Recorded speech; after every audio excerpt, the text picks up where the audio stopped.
महायुती सरकारमध्ये रायगड जिल्ह्याचं राजकारण नेहमीच चर्चेचा विषय ठरतो।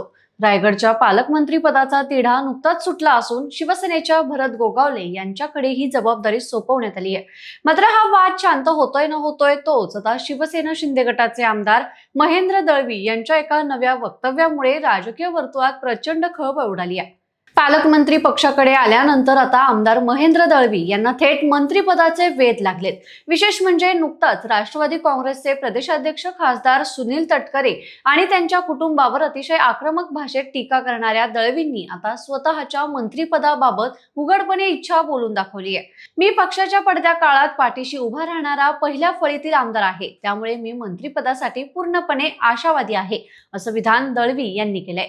त्यांच्या या दाव्याला पालकमंत्री भरत गोगावले यांनी ही ताकद देत भविष्य काळात दळवींना नक्कीच मंत्रिपद मिळू शकतं असं सुतोवाच केलंय। त्यामुळे सध्या जिल्ह्यात आदिती तटकरे आणि भरत गोगावले यांच्या रूपाने 2 मंत्री असताना रायगडला आता 3रं मंत्रिपद मिळणार का? आणि महायुतीतील शिवसेना विरुद्ध राष्ट्रवादी काँग्रेस हा अंतर्गत कलह पुढे कोणतं वळण घेणार याचाच सविस्तर आढावा या व्हिडिओमध्ये घेणार आहोत। त्यामुळे हा व्हिडिओ शेवटपर्यंत नक्की पहा। पण त्याआधी एक आठवण म्हणून तुम्ही जर अजूनही चॅनलला सबस्क्राइब केलं नसेल तर लगेच करा। नमस्कार, मी आरती आणि तुम्ही पाहताय बखर लाईव्ह।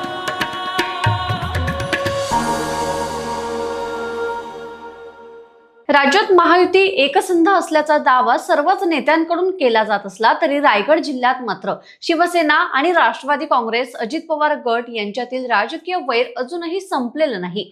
पालकमंत्री पदावरून दोन्ही पक्षात मोठा संघर्ष पाहायला मिळाला होता।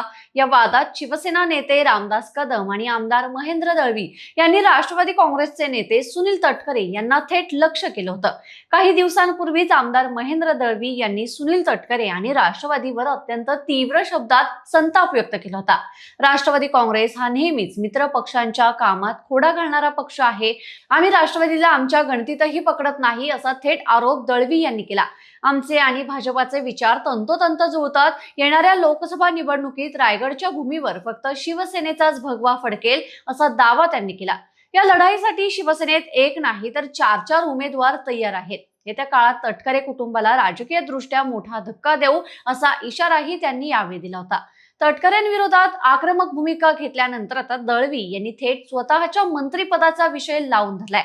त्यांच्या या वक्तव्याने शिंदे गटासह संपूर्ण महायुतीतील अनेकांच्या भुवया उंचावल्यात। आम्ही पक्षाच्या पडत्या काळात बाळासाहेबांच्या विचारांशी आणि एकनाथ शिंदेंशी प्रामाणिकपणे राहणारे पहिल्या फळीतील आमदार आहोत, अशी आठवण दळवी यांनी यावेळी करून दिली।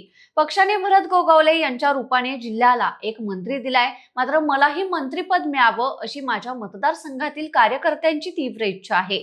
मंत्रिपदाचा अंतिम अधिकार पक्षश्रेष्ठी आणि मुख्यमंत्री एकनाथ शिंदे यांच्याकडेच आहे, पण मी सकारात्मक असून पक्ष माझ्या निष्ठेचा नक्की विचार करेल, असा आशावाद त्यांनी व्यक्त केलाय। आमदार महेंद्र दळवी यांच्या वक्तव्यानंतर नवनियुक्त पालकमंत्री भरत गोगावले यांनीही यावर आपली प्रतिक्रिया दिली आहे।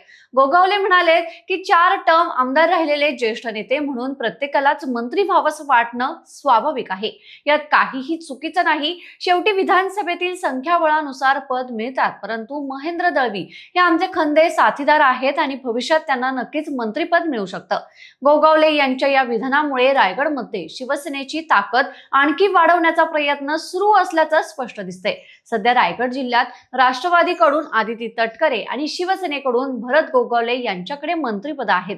जर महेंद्र दळवी यांच्या नावाचा विचार झाला तर एका जिल्ह्याला 3 मंत्रिपद मिळण्याचा दुर्मिळ योग येईल। परंतु यामुळे महायुतीतील सत्ता समीकरणं बिघडतील का आणि राष्ट्रवादी काँग्रेस यावर आता काय भूमिका घेणार हे पाहणं महत्त्वाचं असणार आहे। पण तोपर्यंत तुम्हाला काय वाटतं, रायगड जिल्ह्याला 3रं मंत्रिपद मिळावं का? आम्हाला कमेंट करून नक्की कळवा। आणि हा व्हिडिओ आवडला असल्यास लाईक करा, शेअर करा आणि बखर लाईव्हला सबस्क्राइब करायला विसरू नका। धन्यवाद।